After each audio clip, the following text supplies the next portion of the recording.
अस्सलाम वालेकुम, मैं हरबाब जहांगीर। आप देख रहे हैं प्रोग्राम व्यापार। पाकिस्तान में इस वक्त इन्वेस्टमेंट टू जीडीपी की परसेंटेज इस फिस्कल ईयर यानी 2026 में 13% से भी नीचे गिरने का खतरा है। 1960 से 2024 तक का अगर हम जायजा लें तो ये 15.9% के एक लॉन्ग टर्म एवरेज से भी इस साल हमें ऐसा लग रहा है कि ये परसेंटेज कम हो सकती है। माली साल 2024 में ये 13.1% थी। 2025 में इसमें मामूली इजाफा रहा और ये 14.1% पर पहुंची। अब अगर हम इस पूरी सूरत-ए-हाल का जायजा लें तो एक पॉलिटिकल अनस्टेबिलिटी के साथ साथ पिछले कई बरसों में बहुत सारे चैलेंजेस पाकिस्तान को दरपेश रहे। लॉ एंड ऑर्डर की सूरत-ए-हाल, दहशतगर्दी और किसी किसी मौके पर बॉर्डर्स पर जंग के खतरे के साथ साथ हमने अक्सर जो इंटरेस्ट रेट था उसकी एक हायर साइड पर हमेशा उसकी परसेंटेज की वजह से भी ये मामला रहा है। लेकिन अभी खुशकिस्मती है कि ये इंटरेस्ट रेट 10.5% पर मौजूद है। आज ही इसमें 500 बेसिस पॉइंट्स की कमी हुई है, 0.5% इसमें कमी आई है। अब इन्वेस्टर ज़ाहिर है जो अभी तक थोड़ा सा रिलक्टेंट थे, अब देखना ये कि आगे उनका मूड चेंज होता है या नहीं। अब एक रिपोर्ट है 2025 की, उसके मुताबिक पाकिस्तान दहशतगर्दी से सबसे ज़्यादा मुतासरा मुल्कों में शामिल रहा है, जहाँ मुख्तलिफ दहशतगर्द कार्रवाइयों में 45% हमने माजी में इजाफा होते देखा है, जिसमें ख़ासतौर पर KPK और बलूचिस्तान बहुत ज़्यादा मुतासर रहे हैं, जिसकी वजह से फॉरेन डायरेक्ट इन्वेस्टमेंट 26% से कम होकर जुलाई से अक्टूबर के फाइनेंशियल ईयर 2026 में $748 मिलियन तक रह गई, जबकि मजमूई गैर मुल्की इन्वेस्टमेंट में 82.5% की कमी भी देखने में आई है। अब जो इन्वेस्टर्स हैं, जो इंडस्ट्रियलिस्ट हैं, उनके मुताबिक वो अपने सरमाए को गैर महफूज समझते हुए मजबूर हैं कि वो टेक्सटाइल कंपनीज को रैपअप करें या बैरून मुल्क मुंतकिल करें, जिससे न सिर्फ मुल्क में खाम माल की खपत कम होगी बल्कि एक्सपोर्ट्स पर भी बुरा असर पड़ सकता है, जबकि साथ ही साथ ज़ाहिर इससे बेरोज़गारी में भी इजाफा हो सकता है। हाँ, ये ज़रूर है कि SIFC जब 2023 में बनी है तो और उसकी इन्वेस्टमेंट पॉलिसी जब सामने आई तो उसके बाद से हमने सूरत हाल में खासी बेहतरी आती देखी है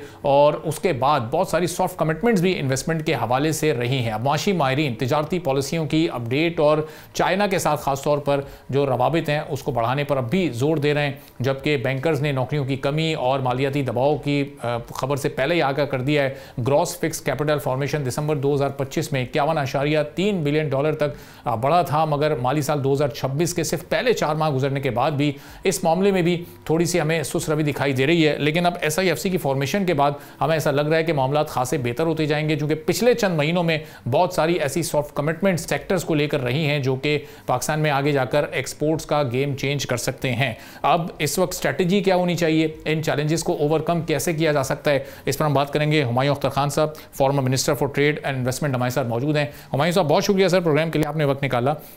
जो चैलेंजेस हमें पिछले कुछ 30-40 साल में या इससे भी लंबे अरसे तक दरपेश रहे हैं, हम देख रहे हैं कि SIFC की फॉर्मेशन के बाद कुछ तब्दीलियां उसमें आपको दिखाई दे रही हैं, खासतौर पर ये जो पिछला 6 महीने साल का अरसा गुजरा है, तो आगे आने वाले दिनों में फॉरेन डायरेक्ट इन्वेस्टमेंट हम अपने मुल्क में बढ़ा सकेंगे और इसका तरीकाकार क्या होगा आपकी नज़र में?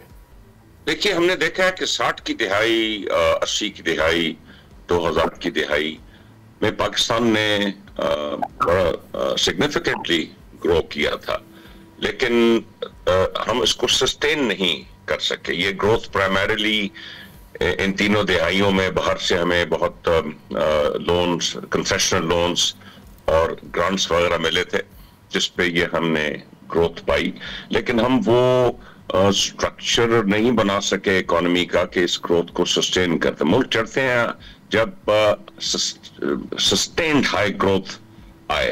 मैं आपको मिसाल देता हूं कि सन 2007 में पाकिस्तान में 8.4 बिलियन उस जमाने में foreign direct investment I.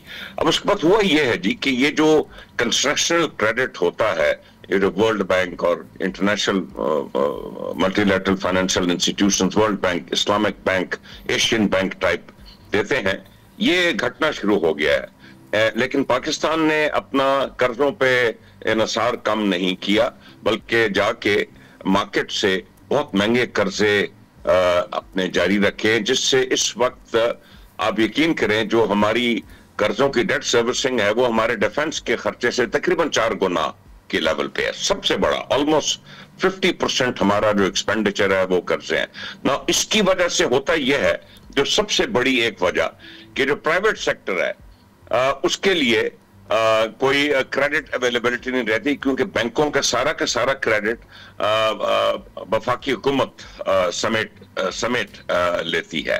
That's the number one problem. The number two problem is ये आईपीपी की फ्लॉड पॉलिसी. 1994 में पॉलिसी आई, इसमें बहुत खामियां थी. फिर हमने 2002 में वही पॉलिसी दोबारा इंप्लीमेंट की और उसके बाद 2013-14 में दोबारा इंप्लीमेंट की. और अब हमारे लिए जो हमारी बिजली की कीमतें हैं उसका सबसे बड़ी वजह जो दुनिया में इस कम से कम खित्ते में सबसे महंगी है वो ये आईपीपी पॉलिसी है. सो हमारी जो कॉस्ट ऑफ डूइंग बिजनेस, और जब हमें फॉरेन एक्सचेंज की कमी होती है और आईएमएफ प्रोग्राम आता है तो हमें इन्फ्लेशन को कम करने के लिए बहुत ज्यादा इंटरेस्ट रेट्स बढ़ाने पड़ते हैं. आपने देखा कि चंद साल पहले ये 22% तक गए, अब आज 10.5% पे इंटरेस्ट रेट्स आए हैं. तो वो ये है जी कि हमारा जो डोमेस्टिक इन्वेस्टर है उसने बड़ा सफर किया है और डोमेस्टिक इंडस्ट्री बहुत ज्यादा बंद हो गई है.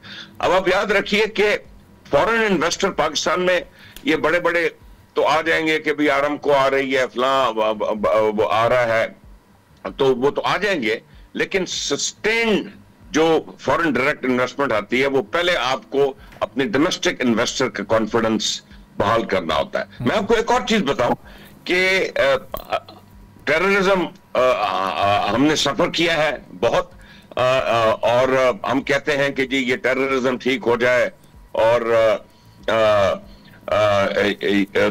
ये पॉलिटिकल स्टेबिलिटी आ जाए तो सब कुछ ठीक हो जाएगा. ना बहुत से ऐसे मुल्क हैं, लेकिन जब साउथ कोरिया ने ग्रो किया या चाइना ने ग्रो किया या मलेशिया ने ग्रो किया या इंडोनेशिया ने ग्रो किया, हालांकि हम सब चाहते हैं हमारे मुल्क में जमहूरियत परवान चढ़े, लेकिन लोगों को ज्यादा प्रेडिक्टेबिलिटी और कंसिस्टेंसी चाहिए होती है.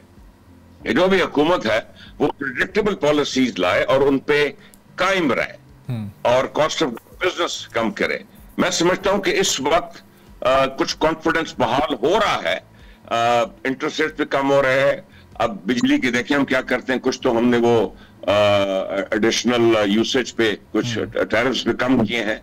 हमें सबसे पहले जो अपनी बंद इंडस्ट्री पड़ी है उसको बहाल करें और कॉस्ट ऑफ डूइंग बिजनेस कम करें और कंसिस्टेंसी लाएं पॉलिसी में, ताकि हमारा डोमेस्टिक सेक्टर, डोमेस्टिक इन्वेस्टर में कॉन्फिडेंस आए और उसको देखा देखी ये इन्वेस्टर खुद जाके फिर इसके दुनिया में राब्ते होते हैं, ये खुद अपना फॉरेन डायरेक्ट इन्वेस्टमेंट पार्टनर्स लाता है इस मुल्क में. This is what we need in Pakistan. तो हमारी सबसे जो बुनियादी मसला कॉस्ट ऑफ डूइंग बिजनेस का आता है वो ज़ाहिर है एनर्जी टैरिफ हमारा बहुत ज़्यादा है, रीजन के दीगर ममालिक के निस्बत वो बहुत ही ज़्यादा है.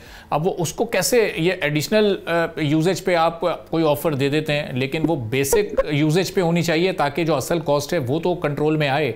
एडिशनल कॉस्ट तक तो उस वक्त जाएगा बंदा जब उसके पास ऑर्डर बहुत ज़्यादा होंगे, जब इंडस्ट्री बहुत ज़्यादा चल रही होगी, जब वो कंजम्पशन को बढ़ाएगा, मशीन्स वो ज़्यादा देर तक काम करेंगी. लेकिन जब बेसिक कंजम्पशन ही नहीं पूरी हो सकेगी, वही कोई अफोर्ड नहीं कर पा रहा है इस वक्त हमारी इंडस्ट्री में, तो ये कैसे ये मामला बेहतर हो सकेंगे फिर?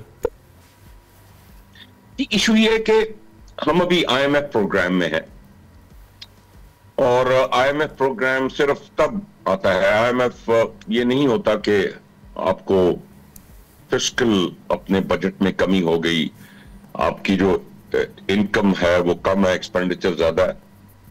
प्राइमरीली आईएमएफ प्रोग्राम आता है जब आपके पास फॉरेन एक्सचेंज की कमी आती है, कि आपकी जो फॉरेन एक्सचेंज कमिटमेंट्स हैं वो आप इतनी फॉरेन एक्सचेंज अर्न नहीं कर रहे थ्रू रिमिटेंसेस और एक्सपोर्ट्स और एफटीआई, जो कि आप अपनी फॉरेन एक्सचेंज की जरूरियात जो कि इंपोर्ट्स होती हैं, आपका ऑयल इंपोर्ट होता है और रॉ मटेरियल्स इंपोर्ट होते हैं और बाकी जो जरूरियात की चीजें, उसमें वो जो इम्बैलेंस आता है उसके लिए आईएमएफ आपको एक फॉरेन एक्सचेंज का कर्जा देती है. अब उसकी कंडीशंस होती हैं. हमारे मुल्क में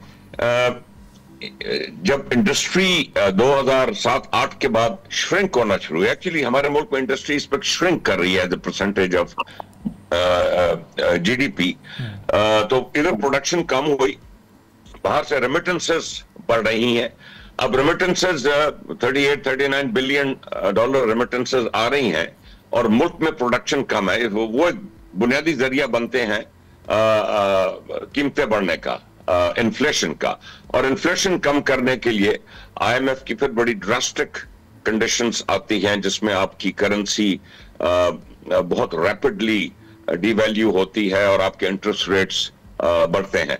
इस वक्त अगर आपने बिजली के रेट्स कम करने हैं, सुनने में आ रहा है कि फेडरल गवर्नमेंट बड़ी कोशिश कर रही है कि अब जैसे इंक्रीमेंटल टैरिफ्स में कमी आई है, अच्छी सिग्निफिकेंट कमी आई है, तो कोई ऐसे आइडेंटिफाई किए जाए सेक्टर्स जैसे इलेक्ट्रिक व्हीकल्स हो गई या इस तरह की कोई ग्रीन फील्ड प्रोडक्ट, जिसके लिए भी जैसे आप फरमा रहे हैं कि टोटल टैरिफ ही कम कर दिया जाए, but on that the IMF has to agree. IMF has to agree because हमारे पास बहुत ही बड़ा सर्कुलर डेट इस वक्त है, जो कि ना सिर्फ बिजली के शोबे में है बल्कि अब गैस की शोबे में भी बड़ी तेजी से बढ़ रहा है, और इस सर्कुलर डेट को हमने संभालना है, और IMF की नजर और हुकूमत पाकिस्तान की नजर इस सर्कुलर डेट पे है। तो इसको मद्देनजर रखते IPPs के साथ भी मुज़ाकरात आपने देखा होगा पिछले चंद माह में हुए हैं, बट सबसे बड़ा इशू IPPs का है, वो जो 2013-14 में जो प्राइमरीली चाइनीज IPPs थे, जो ज्यादातर कोल बेस्ड बने हैं, उनका सबसे बड़ा, क्योंकि इनकी फ्रंट लोडिंग होती है, इसमें ज्यादातर जो खर्चा होता है IPPs का वो शुरू के सालों में 25-30 साल के, शुरू के 8-10 साल होते हैं, उसमें होता है।